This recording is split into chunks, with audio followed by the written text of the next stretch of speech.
Bismillahirrahmanirrahim. Assalamualaikum warahmatullahi wabarakatuh. Alhamdulillah. Alhamdulillahilladzi bi ni'matihi tatimmus shalihat wa bi fadlihi tatanazzalul khairat wal barakat wa bi taufiqihi tatahaqqaqul maqasidu wal ghayat. Asyhadu an la ilaha illallah wahdahu la syarikalah wa asyhadu anna Muhammadan abduhu wa rasuluhu la nabiyya ba'dah. Allahumma salli wa sallim wa barik ala nabiyyina Muhammad wa ala alihi wa sahbihi wa man tabi'ahum bi ihsanin ila yaumiddin, amma ba'd. Bapak Ibu sekalian yang insyaallah dirahmati oleh Allah Subhanahu wa taala, marilah senantiasa kita dalam setiap kesempatan memanjatkan puji dan syukur kehadirat Allah Subhanahu wa taala atas limpahan nikmatnya yang banyak, utamanya nikmat berupa iman serta Islam. Dua nikmat yang tidak bisa diganti dengan nikmat apapun. Karena hanya dengan dua hal inilah maka kemudian manusia, wabil khusus yang mukmin ini, akan mendapatkan kehidupan yang bahagia dan abadi di yaumil akhir. Karena dimasukkan dia oleh Allah di dalam jannah atau surganya. Salawat dan salam semoga senantiasa Allah limpah curahkan kepada uswah hasanah kita Rasulullah Muhammad sallallahu alaihi wasallam, ahlul bait beliau, sahabat-sahabat beliau dan seluruh pengikutnya sampai akhir zaman nanti. Bapak Ibu, niki ketinggali materinya nanti berseri. Saya ingin menyampaikan satu wasiat dari sahabat Abu Bakar radhiyallahu an. Jadi beliau menyampaikan satu wasiat. Bunyinya begini Bapak Ibu. Az-zulumatu khamsun was-suruju laha khamsun. Hubbud dunya zulmah was-siraju laha taqwa. Wa dzambun zulmah was-siraju lahu taubah. Wal qabru zulmah was-siraju lahu la ilaha illallah Muhammadur Rasulullah. Wal akhiratu zulmah was-siraju lahal amal shalih. Was-siratu zulmah was-siraju lahul yaqin. Jadi beliau menyampaikan dalam setiap tahapan kehidupan manusia, dia itu akan menjumpai berbagai macam kegelapan. Jadi beliau mengatakan kegelapan di dalam hidup manusia itu ada 5. Az-zulumatu khamsun, ada 5 yang gelap itu. Was-suruju laha khamsun, maka penerangnya juga ada 5. Sirat itu nopo? Pelitan bahasa Indonesia. Bahasa Jawa ini nopo? Dimar lah sorone. Sirat. Kalau satu sirat, kalau banyak suruj. Kalau satu zulmah, kalau banyak zulumat. Hubbud dunya, kata Abu Bakar, cinta kepada dunia. Tentunya dimaksudkan cinta itu terlalu cintanya kepada dunia. Zulmah, gelap. Was-siraju laha, penerangnya yang bisa menerangi itu adalah takwa. Nah, ini kalau bahas tunggal niki. Jadi Bapak Ibu sekalian, tabiatnya manusia itu memang cinta dengan dunia. Nek mboten normal. Jadi manusia itu memang menyenangi dunia karena memang Allah itu mendesain dunia itu sesuai dengan selera kita. Maka Allah mengatakan hubbus syahawati, zuyina lin-nasi hubbus syahawati minan nisa wal banin dan seterusnya. Kata Allah kan begitu. Dijadikan indah Zuyyina linnas dari kata zain. Zain itu perhiasan. Dijadikan seolah-olah seperti perhiasan. Sesuatu yang memang menyenangkan, menarik, yang memang menyebabkan orang itu cenderung kepadanya. Jadi manusia itu oleh Allah dijadikan suka dengan apa? Hubbus syahawat, kecintaannya kepada apa-apa yang dia inginkan. Syahwat itu hal-hal yang disuka, itu syahwat. Jenisnya apa? Banyak. Allah menyebutkan minan nisa. Karena memang biasanya bahasa Quran itu selalu mudzakkar, laki-laki. Tapi berlaku juga untuk yang muannats atau perempuan. Jadi normalnya laki-laki itu senang dengan perempuan. Makin cantik makin seneng. Niku normal. Kalau justru laki-laki senang dengan laki-laki lah niku masalah. Itu ada yang salah niku. Normalnya seperti itu. Tentu bahwa kecenderungan itu bukan kemudian dilepas liar, tapi diarahkan. Maka ada ghadul basor bagi yang belum menikah, ada perintah puasa, kemudian ada syariat nikah, munakahat. Itu dalam rangka untuk itu, memfasilitasi kecenderungan manusia, kecintaannya kepada lawan jenis. Wal banin, senang dengan anak. Normalnya orang tuh senang punya anak. Kalau sekarang mulai muncul gerakan anti anak, apa istilah free child ya, free child family, keluarga tanpa anak, itu sebetulnya hal-hal yang tidak masuk akal. Biarkan orang barat yang memang sudah tidak jelas itu mengikuti itu, untuk kita tidak.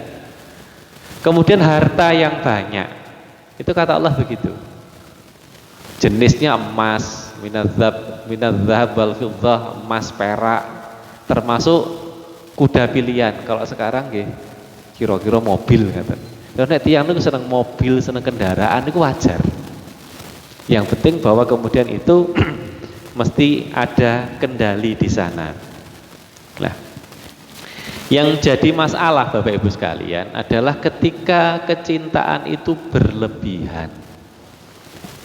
Maka karena kecintaan yang berlebihan kepada dunia itulah kemudian dikatakan oleh Abu Bakar, hubbud dunya zulmah, gelap. Ketika orang ada di dalam kegelapan, maka dia tidak bisa melihat, kata nggih. Saking cintanya dia tidak bisa melihat. Melihat apa? Melihat mana yang hak, mana yang batil, mana yang boleh, mana yang tidak boleh, mana yang halal, mana yang haram. Ketika dia ada dalam kegelapan, maka dia tidak bisa membedakan. Saking senengnya. Niki contoh nek cah nom-noman lagi seneng-senenge ngaten nggih. Zaman sakniki lak ngaten modele. Itu sing disenengi biasane, meskipun ini contoh yang agak kurang pas. Nek lari niku pacaran, wis ora ketok eleke, kabeh api.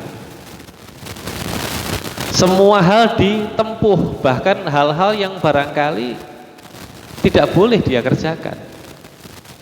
Secara syar'i salah, secara hukum kriminal, itu dilakoni karena saking senangnya, gelap dia tidak bisa melihat. Maka Islam ketika mengatakan orang-orang yang cerdas, jadi Islam itu sangat menghargai cerdas, pinter itu sangat dihargai. Tapi tentu definisi pinter ini yang perlu kita pahami, bukan pinter matematika, fisika dan lain-lain, bukan sekedar itu. Tapi yang asasi yang dikatakan orang yang cerdas itu salah satu definisinya adalah disebut Allah dengan istilah ulil absor. Ulil absor, orang yang memiliki pandangan, memiliki absor atau basor, penglihatan. Maknanya apa?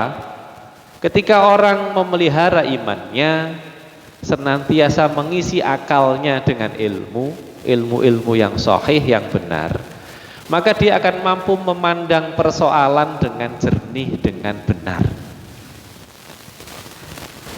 Jadi hal-hal yang ada di depannya yang dia hadapi itu terang benderang, diterangi dengan cahaya iman, cahaya ilmu.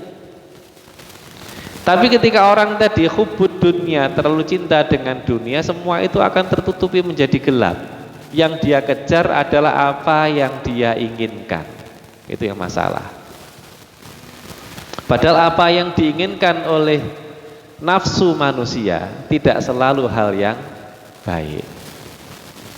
Nah, maka karena kesenangan-kesenangan seperti itulah Bapak Ibu sekalian, kesenangan dunia yang berlebihan itu akan menyebabkan orang itu tidak lagi hanya merasa cukup dengan yang halal, dia akan berusaha kemudian menghampiri yang syubhat.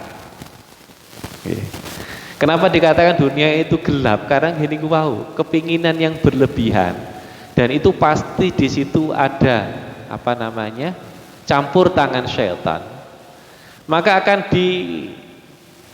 istilahnya digeser orientasi manusia dari awalnya dia hanya mencari yang halal, digeser sedikit menuju yang syubhat.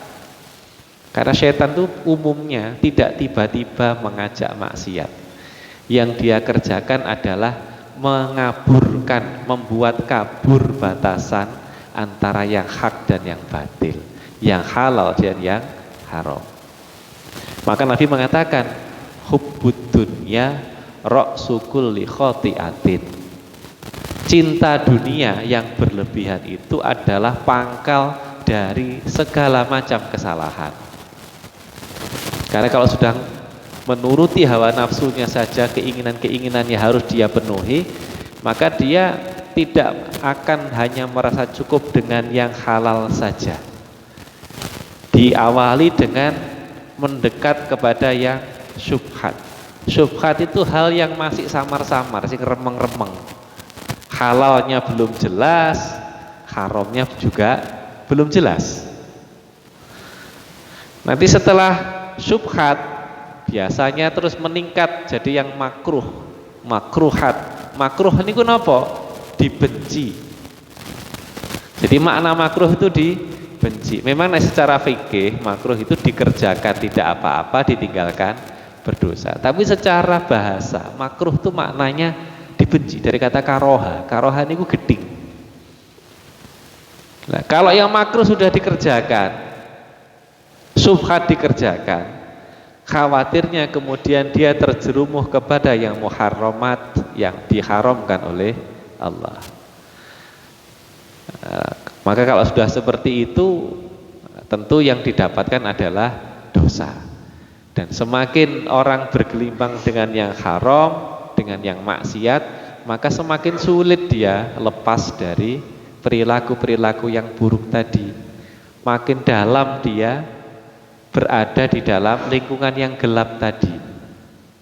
Maka Bapak Ibu sekalian, dalam sebuah hadis itu disampaikan tentang urusannya halal dan haram, bahwa sesungguhnya yang halal itu sudah jelas. Ada di Arba'in An-Nawawi, saya lupa ini hadis yang keberapa. Jadi Nabi menyampaikan innal halal bayyin wa innal haram bayyin. Yang halal itu sudah jelas, yang haram juga jelas.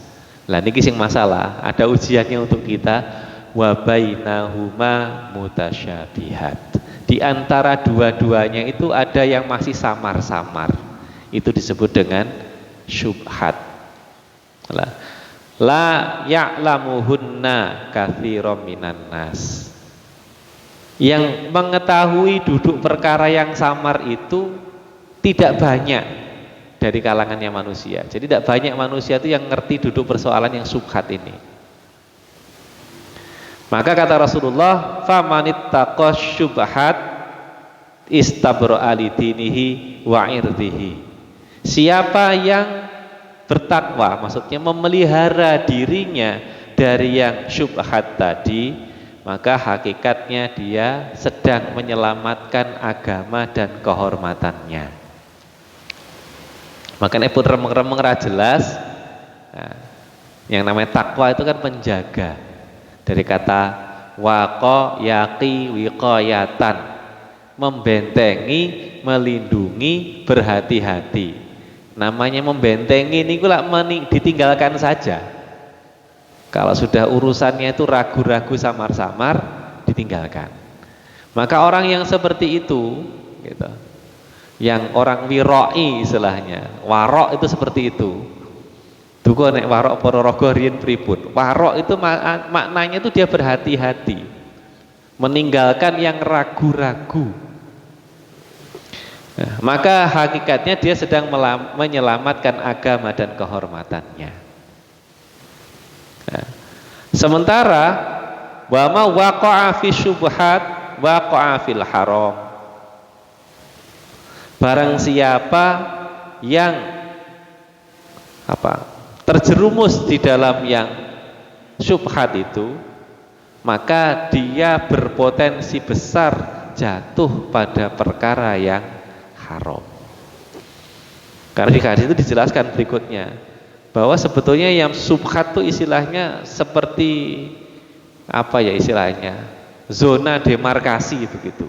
Wilayah yang memang menjadi, kalau bahasa kita mungkin daerah suaka yang tidak boleh diliwati sebelum masuk ke yang haram, yang terlarang. Ketika kemudian dia masuk ke sana, maka dia akan berjalan terus menuju kepada yang haram. Nah, adanya orang kemudian sampai berani mengambil resiko melakukan atau mengkonsumsi yang syubhat, yaitu karena semangat yang berlebihan tentang urusan dunianya. Sebetulnya manusia hidup niku lak kebutuhan nggih pancet mawon mulai riyen dugi sakniki. Kebutuhan loh nggih. Yang semakin banyak itu adalah keinginan. Lah panjenengan mesti saged banding nih. Zaman nem-nemane panjenengan. Niku urip sesasi paling betahane mung sepinten lho, Pak. Nggih. Karena pada masa-masa itu yang terbayangkan di dalam benak umumnya orang, nggih, niku kebutuhan. Baju klambi wis pokoke klambi. Nek sakniki lak sing neko-neko klambine niku. Riyen nggih dereng enten HP. Karena belum ada HP, maka tentu tidak ada kebutuhan untuk itu, tidak ada keinginan untuk itu. Nah, semakin berjalan waktu ke belakang, keinginan kita semakin banyak. Nah, karena keinginan yang banyak itu maka membutuhkan juga modal yang semakin banyak. Sementara mungkin kemampuan untuk mendapatkan juga semakin terbatas. Maka yang syubhat pun dicari. Bahkan yang lebih menyedihkan kan mulai banyak yang ngomong yang haram saja susah apalagi yang halal. Nggih keturutan tenan niki mengke. Karena apa yang kita ucapkan bolak-balik itu dados doa. Maka kita mesti mengulang hal-hal yang baik.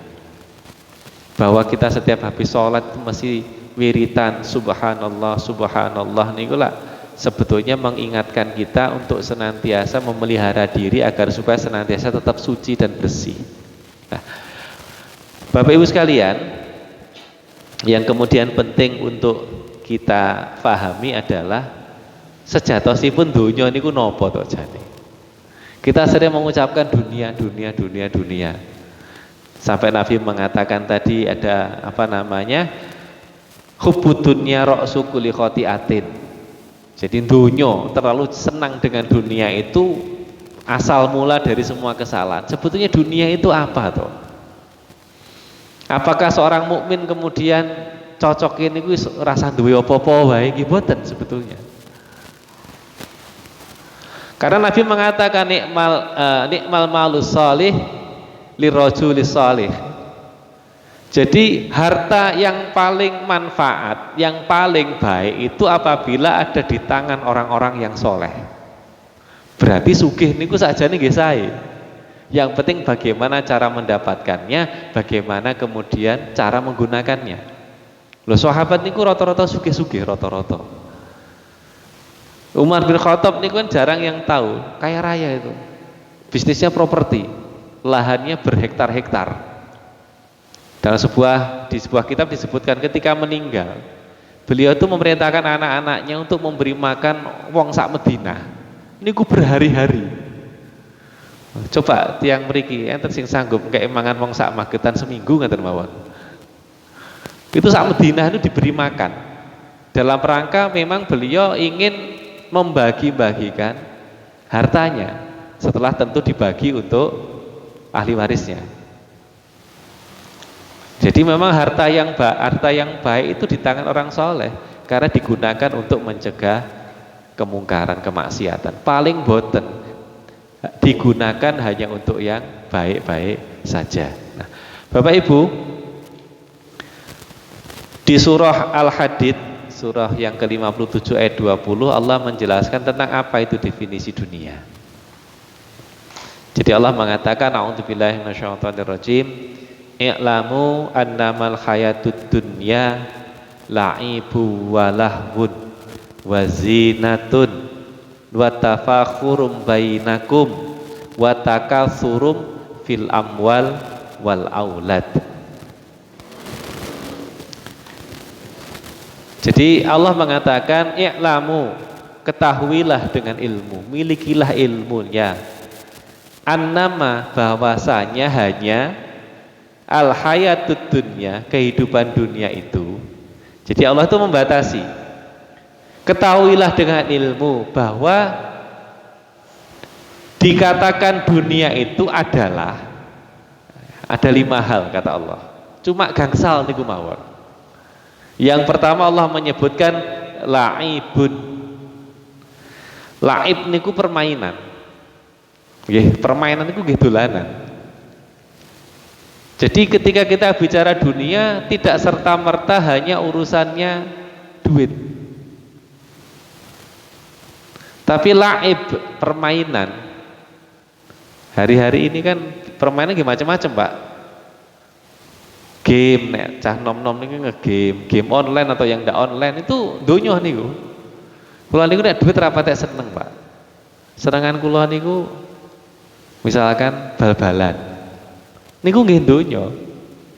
Tentu ketika sesuai dengan kadarnya sae, bagian dari riyadhah atau olahraga. Tapi kalau kemudian berlebihan sampai menyebabkan kewajiban-kewajiban urusan agamanya menjadi tidak tertunaikan, lah itu bermasalah.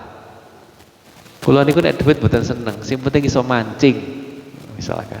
Mancing niku nggih donya, jadi jangan pernah berpikir niku mboten donya. Kata Allah, laibun, permainan.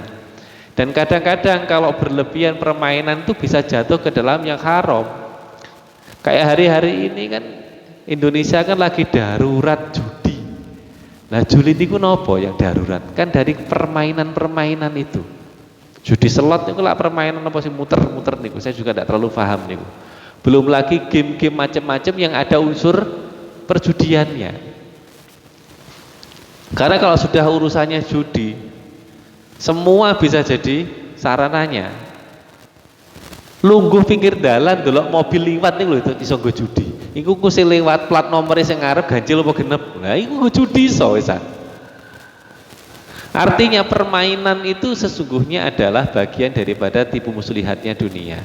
Bukan berarti sama sekali tidak boleh, dibatasi, dikendalikan. Kadang-kadang kita butuh, jiwa kita tuh butuh istirahat, butuh rileks, tapi ada batasannya. Kemudian yang kedua, walahwun.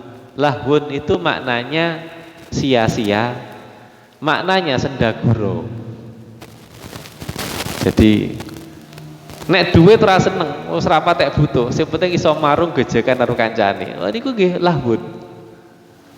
Guyonan. Nah, maka guyonan pun sesungguhnya dibutuhkan oleh jiwa kita asal masih dalam batas-batas yang diperbolehkan. Salah satunya tidak ada unsur kebohongan. Maka Nabi itu kan melarang dusta, bohong, meskipun hanya sekedar dalam urusan guyonan.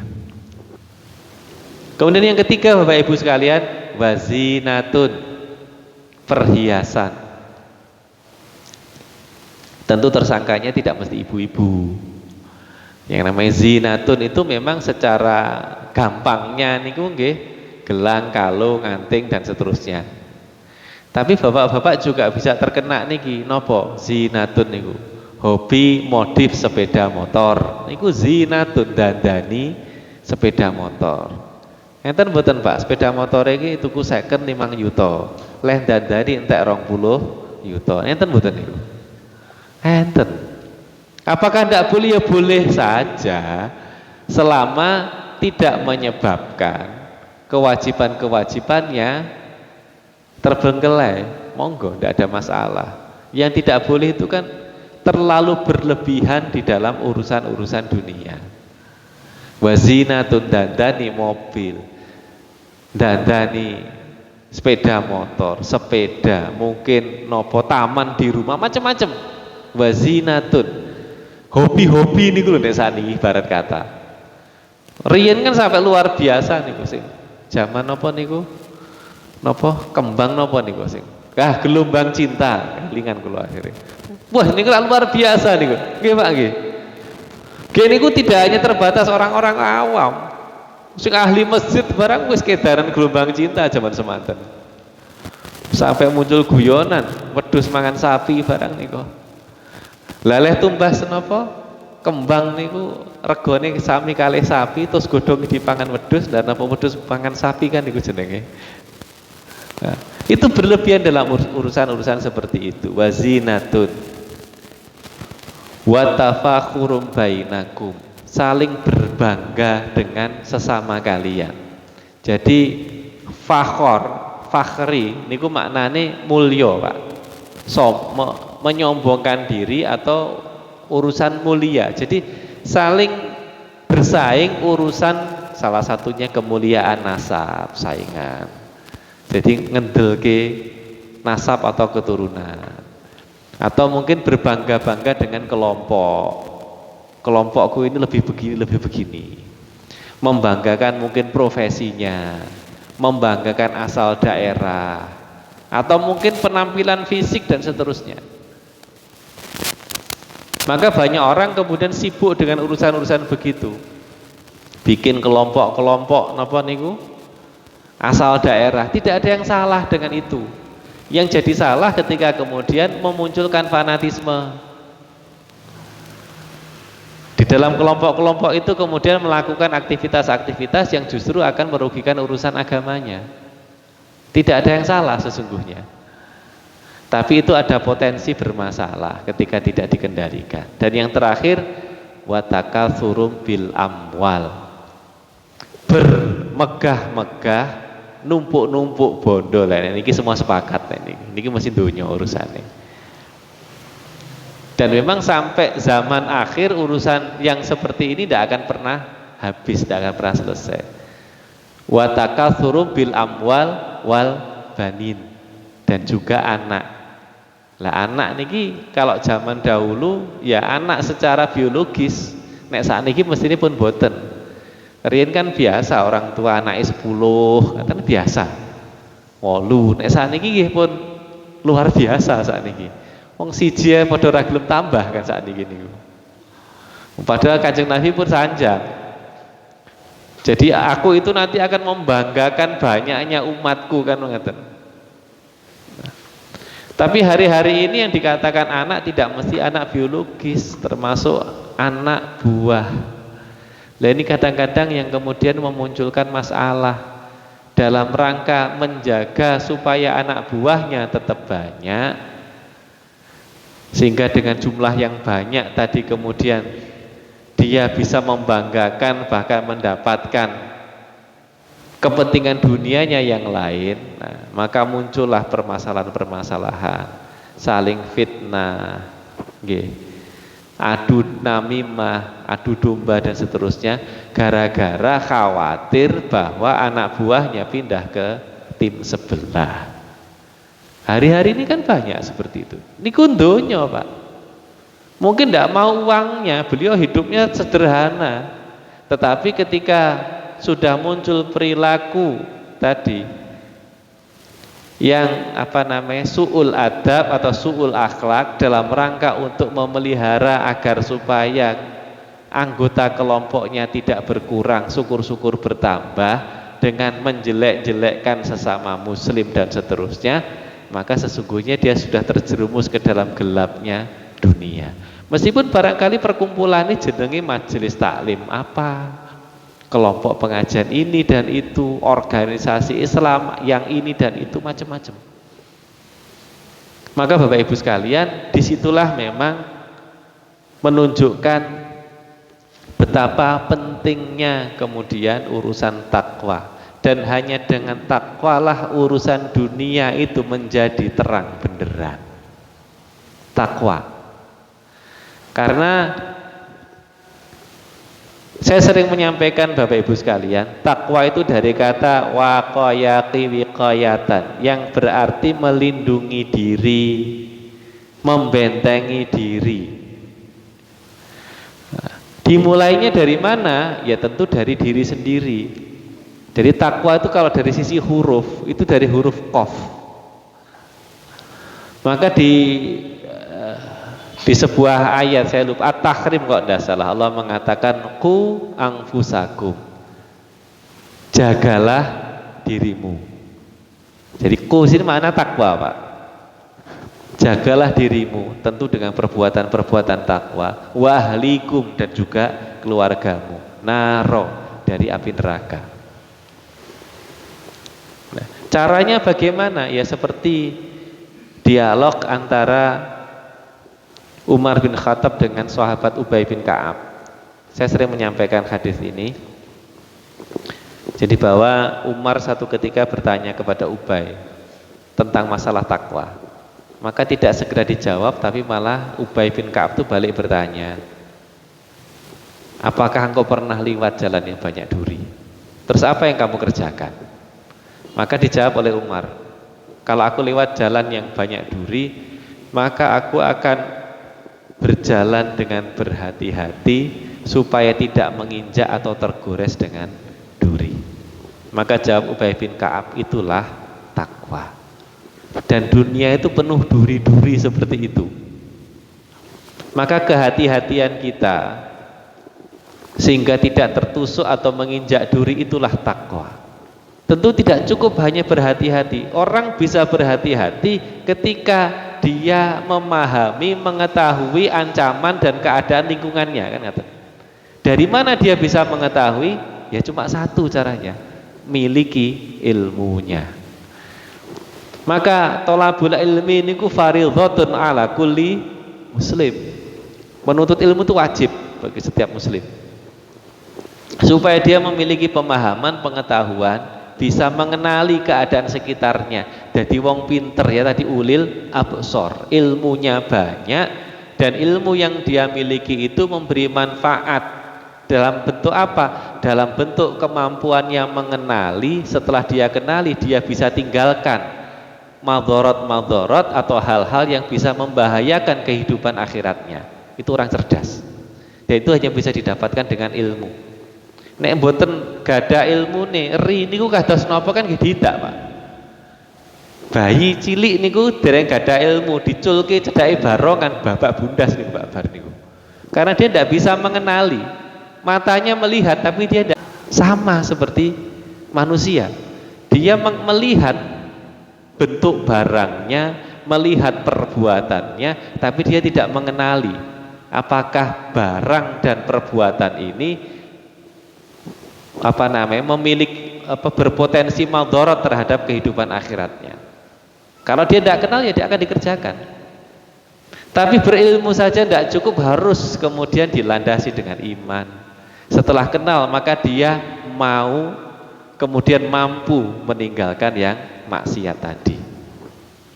Nah, maka Bapak Ibu sekalian, itulah sesungguhnya takwa. Secara lebih praktis Bapak Ibu sekalian, yang lebih detail itu dijelaskan oleh Ali bin Abi Thalib. Beliau mengatakan bahwa yang dikatakan takwa itu yang pertama al-khauful minal jalil, takut dengan al-jalil. Jalil itu apa ya? Zat yang maha perkasa, yang maha memberikan hukuman. Maka memang ketika menyebut asma Allah, ini nek wong orang Indonesia itu cenderung mengambil istilah yang lebih lembut, karena memang sesuai dengan karakternya karakternya orang kita yang lebih lembut. Makanya dakwah itu kan bilisanin kaumin, sesuai lisan kaumnya. Maka kita pakai istilah subhanallah wa ta'ala, maha suci dan tinggi.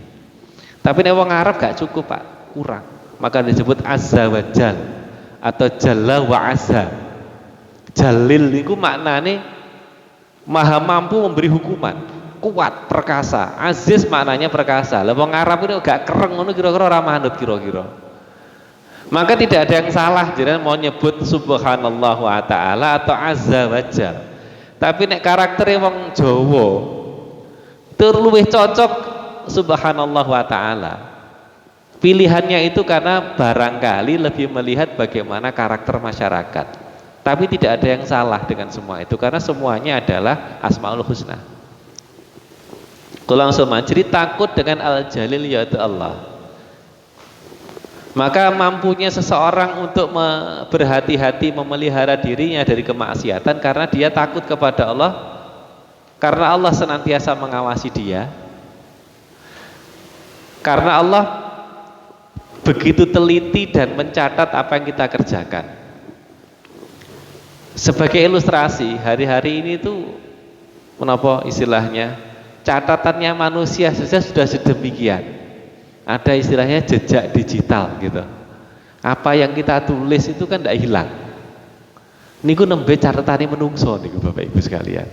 Bagaimana jejak digital di sisi Allah? Tentu tidak mungkin hilang, kecuali memang karena kita taubat Allah hapus. Yukafir anhum sayyiatikum kan begitu. Dihapus oleh Allah, di-delete tersi. Nah, maka dari itu penting kita untuk senantiasa istighfar, mohon ampun kepada Allah Subhanahu wa taala karena sebagai manusia biasa tentu tidak pernah luput dari kesalahan. Al khauf minal jalil wal amal bitanzil, beramal dengan yang diturunkan. Artinya amal yang memang dasarnya dari Quran dan Sunnah dan pemahaman para ulama. Nah, itu hanya bisa didapatkan ketika ngaji Bapak Ibu. Bahwa seringkali memang beda. Tidak usah dipertajam perbedaan itu. Yang penting kita semua tahu dalilnya, tahu bagaimana kemudian diambilnya ibadah tersebut. Jadi bukan inovasi dari manusia ketika melakukan amal tersebut. Jadi dalam ibadah itu tidak ada istilahnya inovasi. Ibadah niku ittiba, mengikuti apa yang dikerjakan Nabi, mengikuti pemahaman para ulama. Wal qanaatu bil qalil. Nah niki kalau untuk hari-hari sekarang tuh yang rotok berat gini, wal qanaatu bil qalil. Qanaah dengan yang sedikit, qanaah niku merasa cukup, merasa puas dengan yang sedikit. Nah, orang yang seperti ini tidak mungkin hubud dunia. Nah, orang yang qanaah itu yang bisa mengenali kebutuhan dirinya, bisa membedakan mana kebutuhan, mana keinginan. Maka Umar bin Khattab kan kalau dikisahkan kan melarat tuh. Sakjane mboten kok melarat, itu gaya hidupnya. Karena tanggung jawabnya beliau sebagai kepala negara. Ketika Mekah, Madinah dan sekitarnya tertimpa paceklik, di mana rakyat cuma mampunya makan gandum dicampur minyak samin. Kula nggih dereng semer Pak, minyak samin itu kados nopo. Tapi intinya minyak samin itu minyak sing kelas murah, nek cara mriki minyak curah lah kira-kira ngaten. Jadi di sana tuh minyak itu ada dua yang dipakai masak niku. Minyak sawit nggak kenal Pak sana Pak, gak ngerti. Minyak kelapa nggih mboten enten, mboten dukul to mriko. Minyak itu cuma dua di sana, minyak samin dan minyak zaitun. Sing kelas niku zaitun Pak, niku piyayi niki zaitun wong sugih. Sing melarat-melarat niku minyaknya samin. Lah, ketika terjadi paceklik, rakyat kebanyakan mampunya cuma minyak samin. Maka Umar bin Khattab cuma mau makan roti yang dibuat campurannya itu minyak samin. Padahal beliau itu alergi. Umar iku sugih Pak. Terus nek mangan sing napa makanan recehan cara kene tolu, pentol ngono wis gak kelas Pak. Murus. Beliau itu hadisnya begitu dijelaskan. Beliau itu murus nek sampai mengkonsumsi minyak samin. Tapi beliau memaksakan diri untuk makan itu terus. Kenapa? Karena rakyatku semua makanannya minyak samin. Pun pripun ngaten niku Pak. Padahal jelas-jelas murus niku. Enggak bakal makan zaitun sebelum rakyatnya makmur. Padahal sugih Pak. Lha niku Pak, ketika beliau meninggal itu wasiat nang anake iki wong sak Madinah kayak mangan. sampai berhari-hari, disebutkan berapa puluh hari kan. Al-qanaatu bil qalil. Nah, kemudian berikutnya ini yang terakhir, isti'dadul yaumir rahil. Jadi bersiap-siap, i'dad itu siap-siap dan persiapannya tenanan. I'dad itu persiapan tapi ada target. Kalau pun pernah matur tuh nggih teng mriki masalah i'dad, biasanya nek lebet pondok kan ada syarat minimal harus hafal sekian. Ternyata belum hafal, tapi tesnya diterima, maka kan di karantina dulu gampangnya. Masa persiapan i'dad namanya. Supaya hafal sekian sesuai dengan standarnya. Maka isti'dadul yaumir rahil itu kita punya persiapan yang ada targetnya. Mau seperti ini, seperti ini, seperti ini. Untuk apa? Liyaumir rahil. Hari ketika orang itu berpindah. Rahil itu napa nggih? Pelana. Pelana ini bahasa Jawa napa? Pelana sing nek numpak jaran niku lho, Pak. Rahil itu pelana. Rihal rohil itu pelana.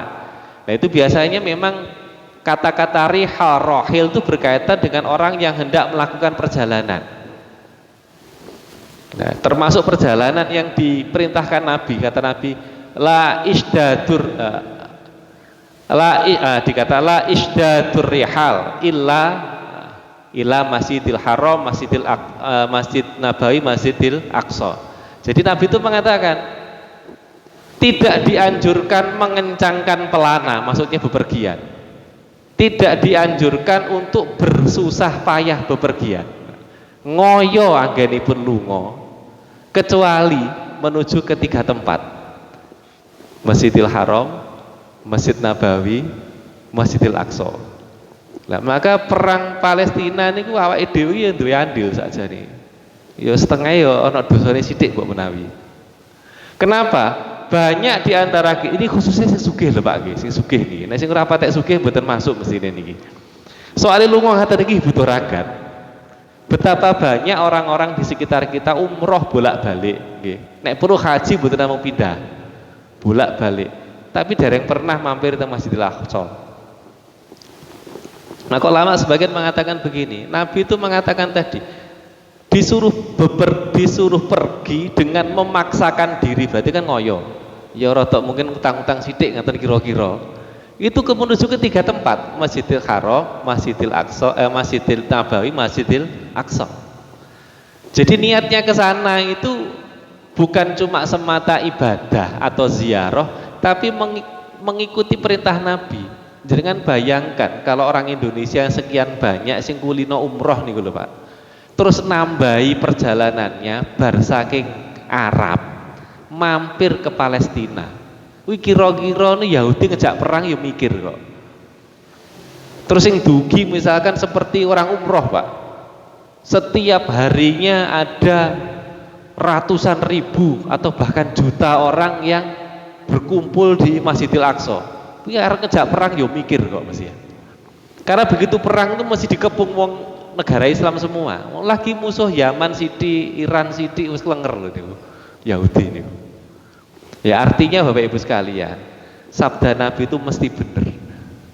Pasti maslahat. Yang jadi masalah kadang-kadang umat Islam itu tidak maksimal di dalam melaksanakan apa yang diperintahkan Nabi. Jadi isti'dadul yaumir rahil, bersungguh-sungguh punya persiapan, ada target untuk mempersiapkan hari ketika kita berpindah. Dan hidup itu kan bicara masalah pindah Pak. Pindah dari awalnya alam arwah ketika kita masih belum wujud di dalam kandungan, muncul sekarang di alam fana dunia. Sing peteng dedut nih lho Pak, kagene sing hubud dunia, sing boten nggih padang. Nek sing peteng nggih dolim, makanya dolim niku dari kata zulmah Pak. Tiang nek peteng dedut lak mlakune sak karepe dhewe Pak, tuwangan barang gerwayah-gerwayah gak karu-karuan niku. Soalnya boten ketok. Makanya tiang dolim niku mesti ngawur. Mboten ketok soalnya niku Pak. Mripate niku melek, ya ketok, tapi ndak paham.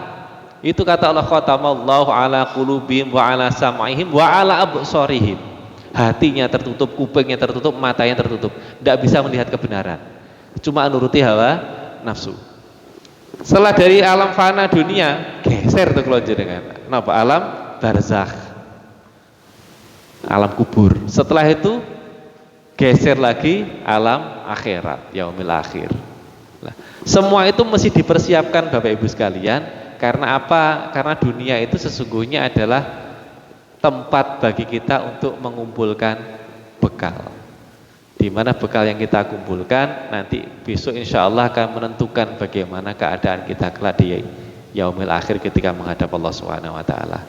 Ngaten sing saged kula aturaken amargi wektale sampun pas niki jam 7.